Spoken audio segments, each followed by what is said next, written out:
Hello, everyone. This is your host, Carrie Logan at Master the Upper Rooms. And today I have a special guest. I have Suzanne Culberg, and she is the Nope Coach. She has recorded over 500 podcasts on her podcast show.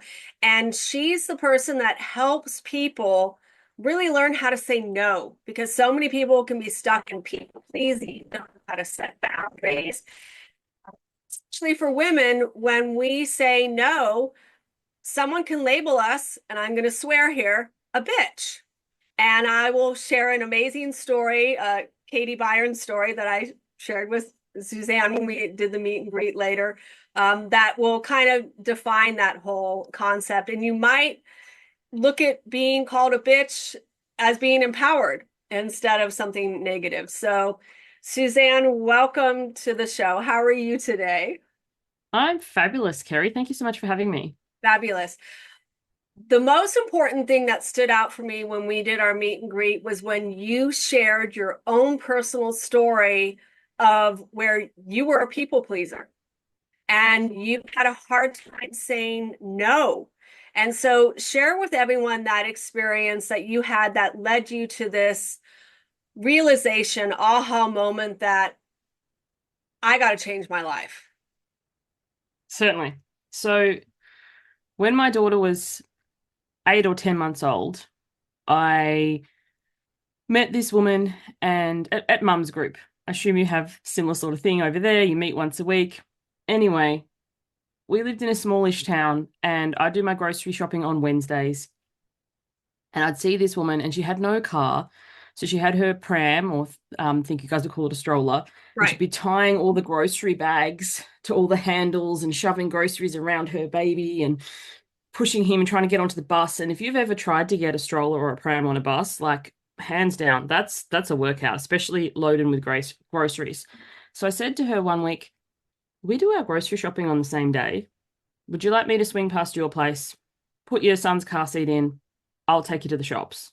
And she's like, the supermarket is what we, the shops is this Right. Australian thing. I have a few overseas friends like, why are you always talking about the shops? Supermarket. And she's like, that'd be fabulous. So we did that. And there's nothing wrong with that for anyone listening. That's a great example of being generous and kind. Because I think Yes. sometimes people don't see themselves as people pleasers. I'm just generous. I'm a good friend. So it worked really well. And she'd tie her grocery bags off and I'd leave mine open. So when we opened the boot, or you guys would call it the trunk, we'd know whose was who in a glance. And it was really, really cool. Then what began to happen is midweek, she'd ring, message, text, and say, oh, I'm out of milk. Can you quickly run me to the shops? Or, I'm out of bread. I need some more nappies. Got to go to the pharmacy and pick up a script. Can you? And it became, once a week, twice a week, every other day. Then there was, hey, my in-laws are coming to visit. Can you pick them up from the airport? And you might think, oh, that's not that big of a deal. The airport was over an hour from my house. And then it was, oh, my son's birthday party's in the park. Do you mind you running a few things to the park? So basically, I was a taxi service back and forward. And then she had people visiting. So she was like, oh, you don't mind cleaning it for me, do you? So she and her husband and son off they went somewhere else. And here I am resentfully cleaning dried stuff off knives, like birthday party cake, whatever. And in the back of my mind, there was a little seed of I'm really kind of frustrated, but I never said anything, so I do have to own that. And And you never also, asked for gas money either. That was yeah, I was going to the thing. say she Yeah. never offered, like, going over an hour out to the airport. It would have been nice, and I must say that I would say, hey, want some petrol money, or as you guys would say, gas money.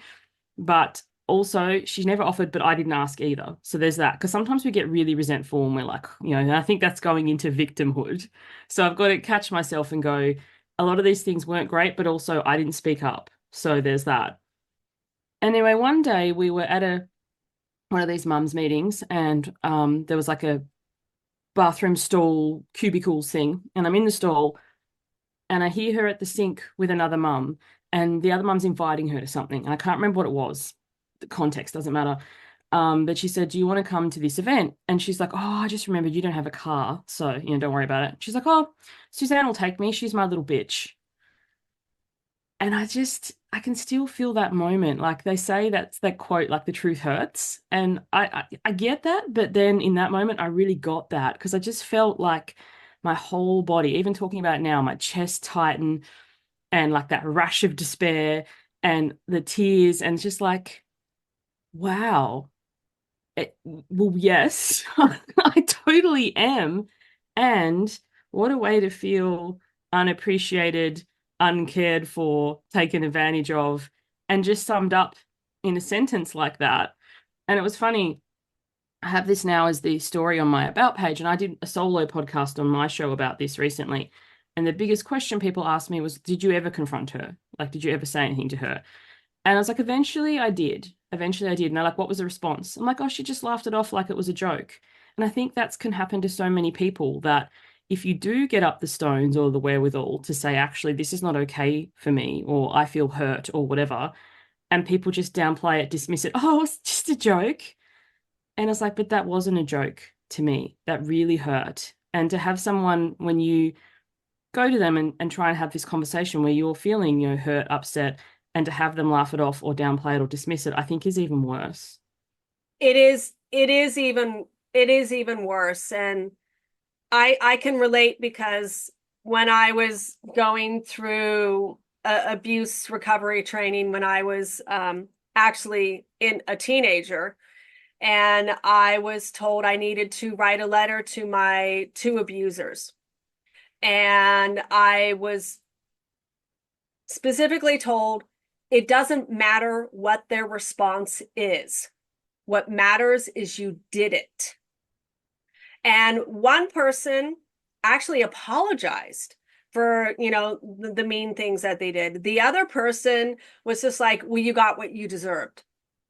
And yeah, I know.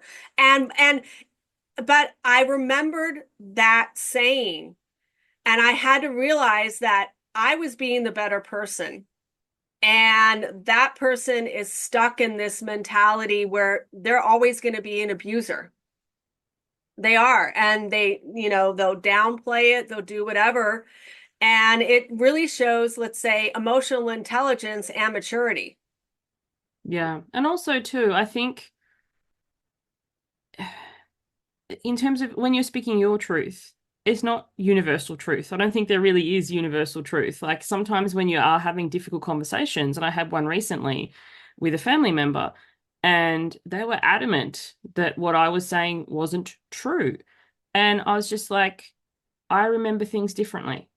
Right. And they were just stuck on it. And I was like, I was happy to, you know, let it go and just be like, that was your experience. This is my experience. What can we do from here to move forward?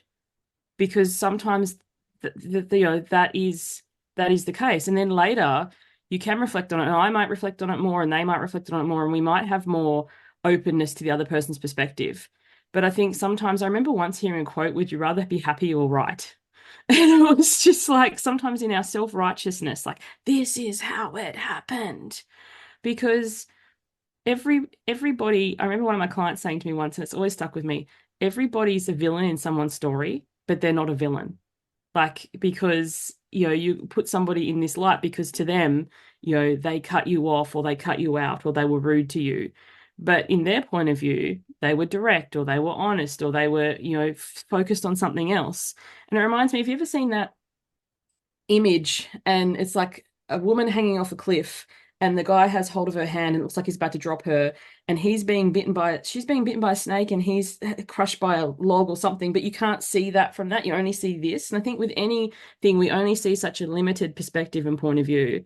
Like, I don't know what this woman had going on. Like maybe she honestly didn't think that she was taking advantage of me, or she maybe honestly thought it was a joke or whatever.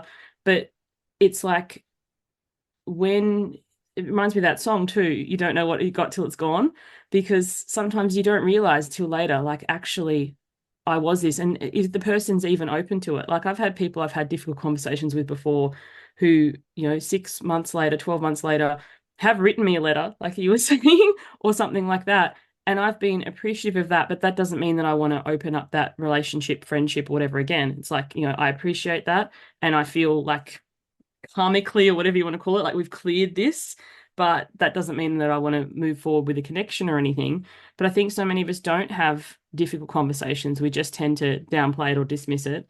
And some of this stuff can really stay with you. It can, and reminds me of the story that I shared with you about helping my friend move.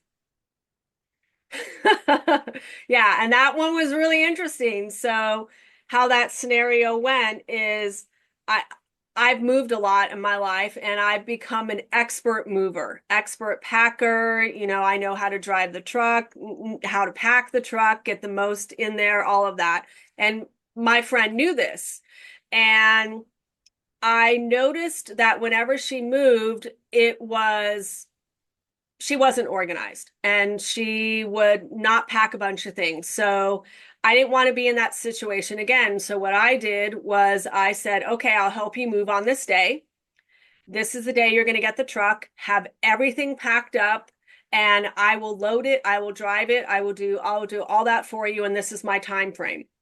And if you need me to help you pack anything up the week before, just ask and I'll help you. But this is all I can offer on this day, this time slot. And she's like, sure. So the day arrives, I show up at her place, nothing was packed, nothing. And she expected me, like before, oh, can you help me pack this stuff up? And I said, no, I can't do that. That's not what I signed up for. I signed up specifically to do this. And she got very mad at me and was like, well, what am I going to do now? And I said, well, that's your problem. That's not mine. I know you have other people you can call upon and stuff, but this is what I offered to do. I, I'm I don't it's going to take hours to pack all this stuff up and then to load the truck up. And I'm not going to do this. I do not have the energy, the mental, emotional, and physical energy to do all of this in one day. It's impossible. And so she got very, very mad at me. And I said, why don't you have some other people come over? And like even money, how you've had people, you pay people to do it. Like have someone come over, help you pack. When you do, I will load everything in there. I will do that. It's just I don't want to do this part. And it made our definite strain on our friendship, our relationship, but I had to set that boundary because I was thrown in a situation that I wasn't anticipating. And what do you do when someone puts you in that compromising position? It's very uncomfortable for everybody. And I think that can come in so many ways, shapes, or forms. That's an excellent example. It's often hardest when it's friends and particularly family. Like when my children are still quite young, but they start getting homework. I'm happy to help with homework after dinner up until an hour before bed. That's the window. And they know that's the window. And it's sometimes when I tell these things and I talk about this on my podcast and people go, "Oh, it's easy for you to say."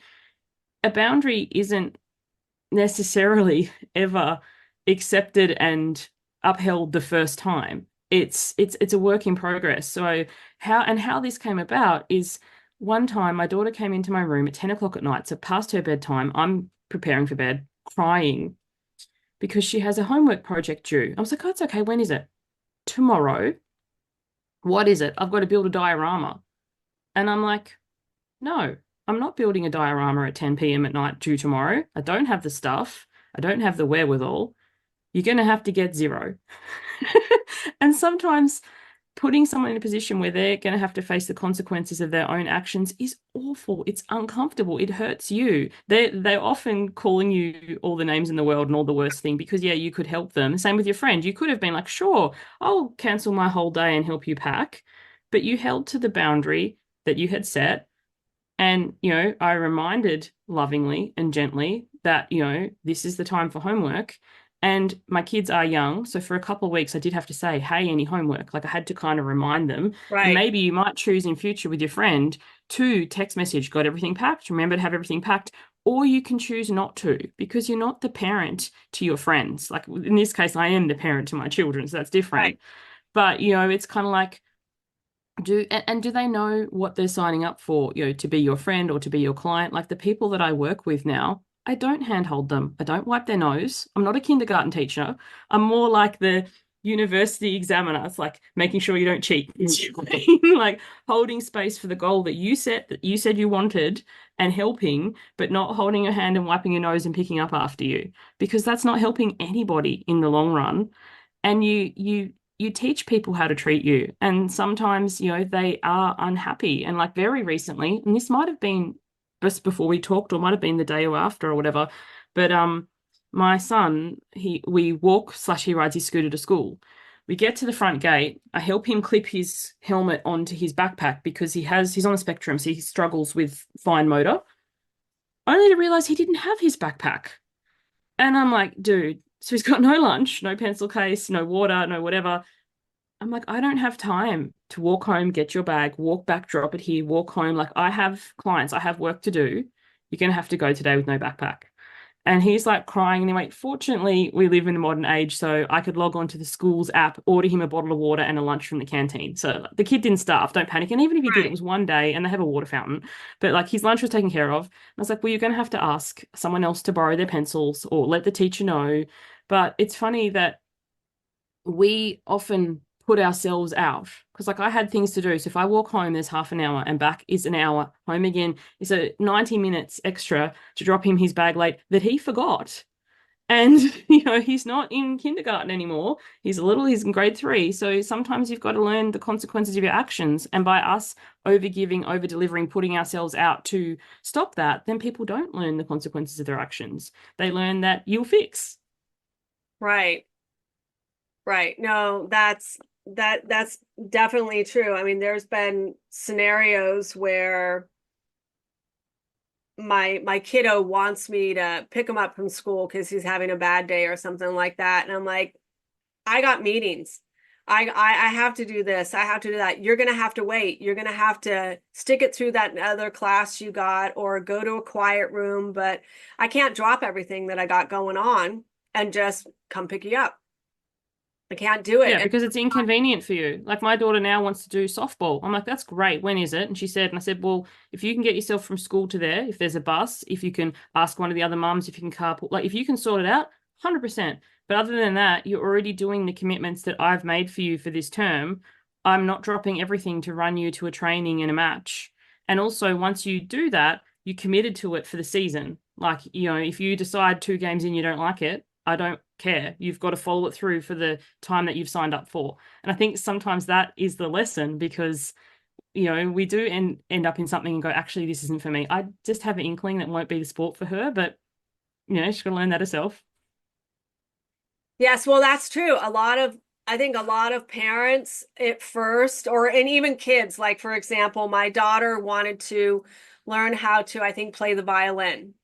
And I'm like, well, I'm not going to buy one. I'll rent one, which was rather expensive.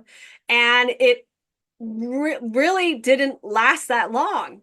And it was hard because it's like, no, you're making this commitment. You really want to make sure, do you want to do this? Is this something that you're going to be passionate about and enjoy? And she ended up doing it for a couple of weeks and just hated it. Didn't realize, not until she did it did she, it's a cool concept. Ooh, I'm playing a musical instrument, but I failed the recorder. I told her I suck. I mean, I couldn't even master the recorder. I was that bad. Give me a recorder, I can blast out three blind mice over 30 years later. But yeah, when my kids saw a recorder in a supermarket once, they pointed to it and said, "What's that?" And my husband's like, "Something that you buy people you don't like for their children." Or it's like, I forget who it was. There was one family friend I had where I'm like, why do you get all these loud toys? Like one year you got him a drum set and one year you got him this and that. And it's like, well, because I know I can get them all wild up playing it, and then you come home and I get to leave. And I was just like, that's not fair.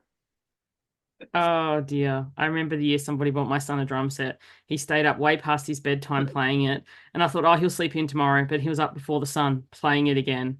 It wasn't loud drum set, people listening wouldn't have got to my neighbors. It was a toddler drum set. Oh, But good. for me, it was a nightmare. Yeah. No, But I think I think this is such a great example of following through on your commitments and modeling that for our children, but also modeling it for other people, because how often as adults you sign up for something, it wasn't what you wanted, so you just drop it, and you don't necessarily realize the other people that you're letting down by not showing up. Like if you signed up for a sport and then you're like, yeah, I don't want to play softball anymore, then the team can't run, they have to forfeit right, depending. And sometimes in life we following through on our commitments, it isn't what we thought. And sometimes it takes a lot. Like my daughter decided she wanted to be a ballerina. And I remember trying to explain to her, you don't go on point, you don't do those spins and lifts like day one. It is a long-term commitment. No, I want to be a ballerina. So I enrolled her in ballet class and I said, you have to stick out the term. That was the minimum commitment. Yeah, I'm going to love it. 2 weeks in, she's so bored. She's like, I can't stand this. I was like, no, no, I need to finish it. Then she found jazz and she's like, oh, jazz is going to be the thing. So we finished our term of ballet and we did a term of jazz, same thing. She was like, oh, it's bored. She went from thing to thing to thing. Anyway, eventually she settled on it. She's a cheerleader now, but she wants to do figure skating. She's done cheer for years. And I was like, that's okay, finish, because cheer is a year-long commitment, at least here, because she's on a competitive team. It's like, well, at the end of this year, if you decide you want to do figure skating, we can, but we need to finish this. And I think it's great modeling, but it's also for ourselves. Like when I look at something, I think it's so easy to be like, oh yeah, I could do that. But then hang on, where am I going to do if there's prep work in between? As you said, do I have the equipment or the funds for it? Because sometimes you do need to hire or buy, a musical instrument or whatever it is. And is it something I actually want to do the doing of? Like, I love the piano. I love listening to someone skilled on the piano. Do I want to do the thousands of hours to do that myself? No. right. No, I get it. So I wanted to shift gears a little bit and talk about the B word. Oh, yes. Talk Yes, because you had about such a great example. it is because there have my perspective is a lot of times when a person calls you that word, it is designed to wound you. And a lot of women take that word offensively and they react instead of respond. And I look at it is it's like a weapon. It's literally a knife slicing you. And the hard part is, let's say someone could physically injure you, but you heal from those physical wounds. But when it's a verbal and emotional wound, that leaves a scar and that can stay with you for the rest of your life. It can be extremely more long-term damaging than, just physical abuse. Our words are very powerful and they can clearly damage a person. And so I remember one time listening to Katie Byron, and she always talks about the mirror reflection. And this one woman's really struggled with the word bitch. She found it extremely offensive, and she asked her, "Well, have you never been a bitch in your life? Have you never ever been a bitch in your life?" And she's like, "Well, no, I have been." And she's like, "Okay, well, how can you look? How can you look at that word differently?" And when she had her go within and look at it, it's like, well, every time I was a bitch, I stood up for myself. I spoke my truth. I was defending myself.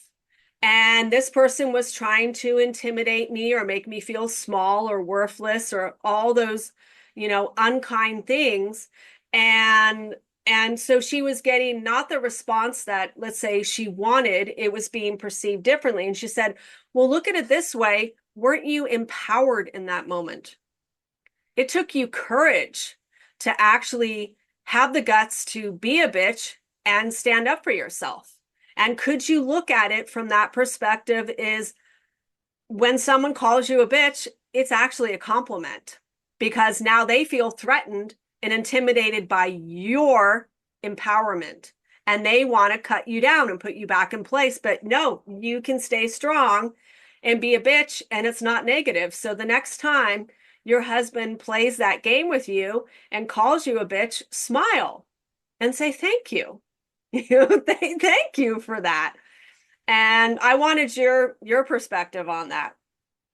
I can think of other examples of something very similar that, it really does take the wind out of the sails. And it's not to be sarcastic, as you said, to truly take it as a compliment.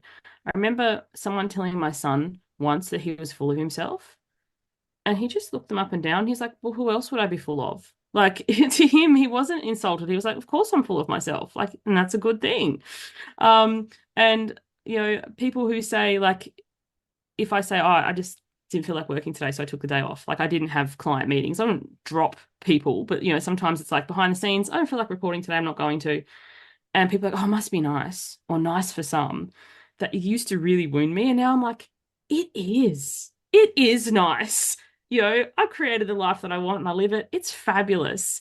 And people really don't know quite what to take or mean by that because Yeah. they're just like, oh, so someone's like, yeah, you're a total bitch. It's like, yeah, I am. And it's just like, oh, because as you said, it's like when they're trying to lash out or wound or coerce you into doing something. Right. It's like, must be nice to have the day off. Like some of us got to work for a living. It's like, so you wanted me to do something for you that I don't want to do. And that's the thing too. It's like if someone asks you for something and you say no, and then they're really pressing you. Not many people do. Most people just take no as a complete sentence or whatever. But some people are like, well, what are you doing? Got the shirt on, introverts unite. Like, what am I doing? I'm hanging out by myself, doing nothing. It's like, but Right. I need this done. And as you said, there's so many other people they could ask. There's people they could hire. But, when you like, no, because I don't want to, like, because I'm having an introvert moment and I prefer to stay home, some people get so offended, but is it people that I want to hang around with? Because trust me, if my social battery is so burnt out, I'm not good company to be around. So if I say like, actually, no, I'm not going to come because I'm having an introvert day, it's better for everybody if I don't come. There are exceptions. If you're graduating, if you're getting married, like if it's a major life event, I'm there. But if it Right. was just a coffee catch up or something and I'm really not feeling it with my friends, I'll be honest, I love you fiercely. Like, I just can't today. And everybody who's in my circle now respects that. They're like, oh, yeah, no, Sue's having a moment. Rather than me putting myself out to make you feel better when it's actually not in service to anyone. No, I fully agree with that because I tell my husband knows this and my son knows this that Sunday is me day. It's me day. And I don't want to cook for anyone. I don't want to clean. I don't want to do anything. If I offer it, I'll offer it, but it's a me day because I need to fill my cup of love. I need to do some self-care for me. If I want to take a nap, I'll take a nap. I want to watch a movie, read a book, play a game online, I'll do it. It's me day. And I think it was at first when my husband met me, I think at first he thought that was cool, but then he also thought it was a little weird because a lot of people don't dedicate a day to themselves, to give back to you because and if we don't, we get so burnt out because we're always giving, giving, giving to all these other people. But what about us? And there's that saying when we're on the airplane, put on your oxygen mask first.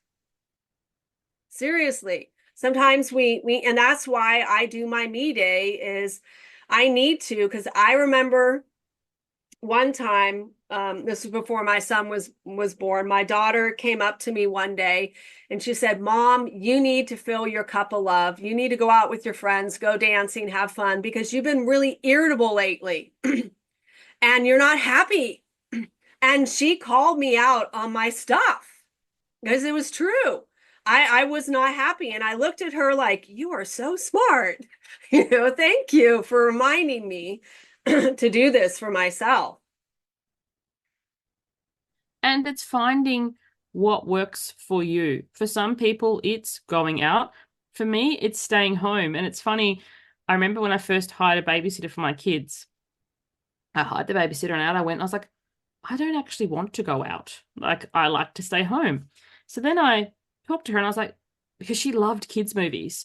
I was like, so instead of you going, like me going out, could I pay you to take my kids to the movies? Because I don't enjoy kids' movies. I'm that mum. I'll suffer through them because my kids like them, but I don't. She likes them. She gets paid to go and see them. She Yeah. takes the kids out. I stay home, have a bath, read a book. Everybody's happy. Kids are seeing the movies they want to see. They're with the babysitter. She's so much more fun. She lets them do cartwheels down the front. I would never do that as long as it's safe, you know. But it's like it's finding a way. It's like when people said you hire a babysitter to take your kids out of the house, I'm like, yeah, and I love it. But as you said, finding the way to fill your cup, guarding that, not having to explain it to anyone else, because as long as it works for you, and it's funny, I like, staycation. I like staying at home. I like, I could be a hermit in another life. And sometimes the kids know, like, just mummy needs some alone time. And they'll be like, do you need a cup of tea? What book would you like me to get? Because as you said, people around you can sense when you're irritable. And, give mummy 20 minutes, half an hour in the bath with her book. She's a new person, as opposed to like constantly. Right. Well, there was one more thing before we go that I really loved a statement that you made, and it had to do with people pleasing. Because what I tell a lot of people is when you have that knee-jerk reaction to being, yes, I'll do it, yes, I'll do it. I tell people to tell them, let me think about it. And when you think about it, you got to think about your time, your money, because money does match time, how much mental, physical, spirit, what's it going to cost you? Because there's more than just the money, there's the time, there's your sanity, your peace of mind, your physical health. And to really take all those components into consideration before you actually agree to something, because you could end up kicking yourself later on. We've all been there, saying yes, but you had a phrase that you tell people, and the outcome you had, I thought was really positive. So can you share that with, if you remember what it was? Was it Brene Brown's quote to choose discomfort over resentment? Was it that one? As I say, No, I've got a it bunch of wasn't people. that one. It Um, was it was where you told them that you couldn't do it, I guess, at this moment, but if you're still struggling with this, Yeah, I remember this. Okay, so usually if someone comes to you and it's urgent, so this is the thing, it's like your friend, I need to move house, I've got to get out of here, my lease is ending, or right, I've sold the house or whatever. People come to you when it's urgent, and sometimes we'll be like, I'll circle back or I'll check my diary or whatever. That puts the power and the onus in your court. And when it's something urgent like that, chances are they're going to ask someone else. Like sometimes we think we're the only one, like we're the savior or whatever. So what I say to people is like, I'm busy today or I have commitments today. If you still need help with this next week, come back to me. Because then you're putting the power back to them to follow up with you rather than, because I don't know how many times I've followed up with someone and they're like, what are you talking about? Because it was urgent in the moment, but they found someone else, situations resolved. So if you say to them, I've got availability next week, or if you still need help with this next week or whatever, come back to me. 9 times out of 10, dare I say 95 times out of 100, you'll never hear from them again. Like not in this right. context. They'll still be your friend and everything, but they would have found, because if you're got end of lease move, or if you have to pick up the firewood or whatever it is, you need that done now. And people are pretty savvy. Like they'll ask everybody they know and sundry, and at the end of the day, they'll like have to hire someone. So very recently, I don't know if I told you this example. Did I tell you about my husband in the train station? No. So we have one car, which works well most of the time, but there are times where we both need the vehicle. Anyway, he said, "Can you drop me at the train station, um, and pick me up? I'll be back after 5." I was like, "Sweet." I had one kid home because he'd had surgery, had one kid at school. I was like, I'll pick her up at 3, bring her home, we'll go and get him from the train station. So my kid who was home from surgery, he was fine. He was just recovering. He was going to play Sims. I said, I need to do some recording. So don't interrupt me unless there's an emergency. And he knows emergencies, blood or bone. So anyway, I'm recording. I'm in the zone. Got all these videos happening. And he bursts in. And I'm like, what has happened? If your stitch is ripped, like I'm like, he's like, you need to call daddy now. And I'm like, oh, so I turn my phone over because I'm recording. I was on silent. I see all these missed calls and all these text messages. And I was like, what has happened? Has he been electrocuted? Like my husband works in heavy electrical. Anyway, so I ring him and he's like, where are you? What do you mean? He's like, I'm at the train station. I'm like, it's 2:30. And anyway, so I stopped the recording, obviously, and drove and got him. And because he'd messaged my son through Messenger Kids, that's how he'd come in here. And I was like, it was over 30 degrees. He's in full high vis. There is no shade at this train station. So he's like melting. And for a moment, I felt guilty. And then I thought, hang on, we'd agreed after 5. He Right. was early. He'd texted me, but he didn't check. Like none of those were read. And he called me. I didn't answer. None of those were answered. So he was all in a huff that I'd left him abandoned at the train station and whatever. And I was like, I wasn't sitting in the bath reading a book, living my best life. And even if I was, we'd agreed after 5. I was like, you're a grown adult. You could have called a taxi or an Uber. You could have walked. Like, do you know what I mean? There's so many other ways you could have got home. You don't have to put all this on me. Anyway, we had a little bit of a T to T. Yeah. And Yeah. then the next day we were laughing about it because he's like, you were so right. He's like, I wasn't abandoned at the side of the road. Like I just saw you weren't picking me up. But we'd said after 5, I was early. I had messaged you. That's what I was so stuck to yesterday. But yeah, you didn't respond. Normally you would be. You were doing something else. And he's like, yeah, I apologize. I'll hold my end to that. And then, yeah, if he'd really wanted to get home, as I said, he could have called a taxi and Uber, something else. And I think sometimes we are stuck on like, I have to save them or I have to do this. But it's not what we agreed. Like your friend who's moving house, you Right. agreed to have the boxes prepared. She didn't. So you didn't help. And I think sometimes when we go over and above and we abandon our things, in this case, it was work. But even if I had been reading a book, if that's been my plan and that's what I wanted to do, and that's my me time, and then we'd agreed to after 5 and then you're early, that's kind of on you to figure out. Right. Yeah. No, I love all of this because there can be scenarios where, let's say you get in an argument later on and someone takes that same exact situation and throws it in your face. And you thought you resolved it. And I told my husband, I said, that's called not fighting fair. Any therapist will teach you that. What you thought you resolved in that situation, if they bring it up later on and throw it in your face, that's a weapon, that they're trying Yeah. to use. So it's really, I loved how your husband was able to step back and reflect and say, hey, yes, there was an error in my judgment, a lack of communication. And I was trying, and I had options. I had lots of other options that I could have, chose, but he wasn't able to access that, those options. And so I think it was a very valuable lesson that both of you guys learned, and you worked it out perfectly, and you still And I stood think, your ground. as you said too, bringing it up later, and it's kind of like when everyone's relationship, friendship, whatever's different, but when we put something to bed, we put it to bed. We might Yeah, bring it up as a laugh later. Like I'm thinking of lots of things that's happened when we've run out of petrol, end up on the side of the road, booked our airplane tickets in reverse, so got to the airport, and then was like, oh, hang on, all these sorts of things that, if we might bring them up as a amusement, but yeah, never as a weapon, because, and also I think, when we're having a disagreement, it's about the thing we're disagreeing about, not, and you right, leave the bathroom towel on the floor and you never mow the lawn. And I think that's what happens. People store all this stuff and then yeah. it becomes a volcano. And it's like, yeah, that's never healthy. No, it's not. So I know you have a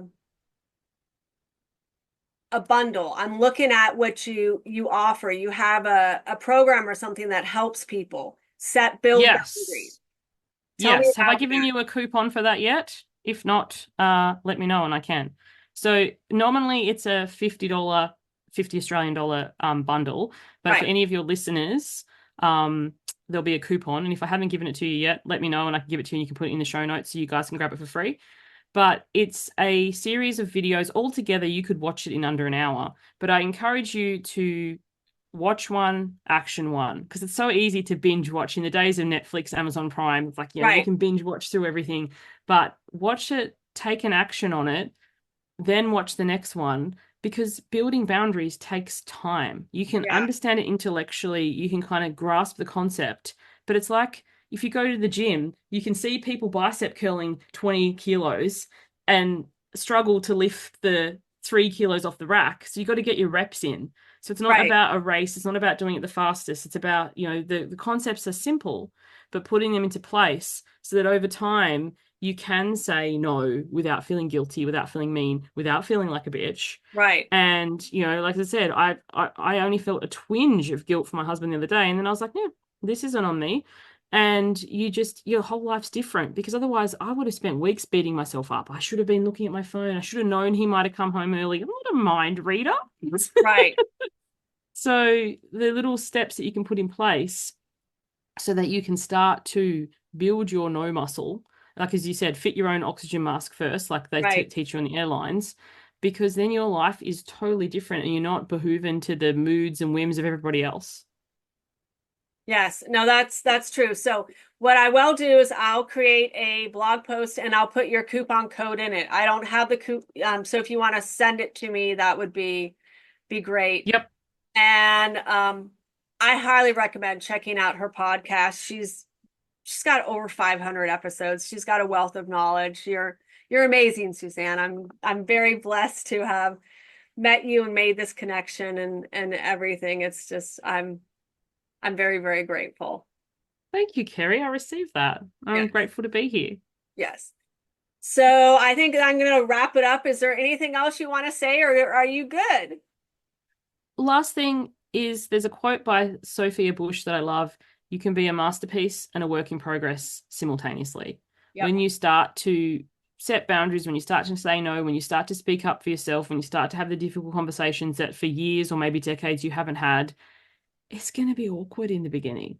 Oh yeah. And, every master was once a disaster. The first few dozen times, it might not go smoothly, but it might. Don't go into it thinking, oh, this could be. It could go a lot easier. Most of the time, for most people, when you to make a request, they're like, sure. And you're like, oh, that was so easy. So allow that to build and trust that it will get easier over time. You couldn't speak fluently when you were a baby or a toddler, and now that you do. So you know how we laugh when toddlers mispronounce a word? Down the track, you might laugh at, oh, I tried to set a boundary and that wasn't my finest moment. But, it gets easier over time, much like any other skill. Right. Beautiful. Well, thank you again. And I will put all this information available for people to find you as well. And what's the name of your website again? So just people know. It's Your Suzanne podcast. Culberg, so it's my name. My podcast is The Nope Coach, and I'm also on YouTube. So if you look up Suzanne Culberg or The Nope Coach, very good to have an unusual name because you're easy to find. That's good. That's good to know. Okay. Well, you have a fabulous rest of your day over there in Australia, and it has been my total pleasure. Thank you. Thank you. Thank you. Okay. Bye.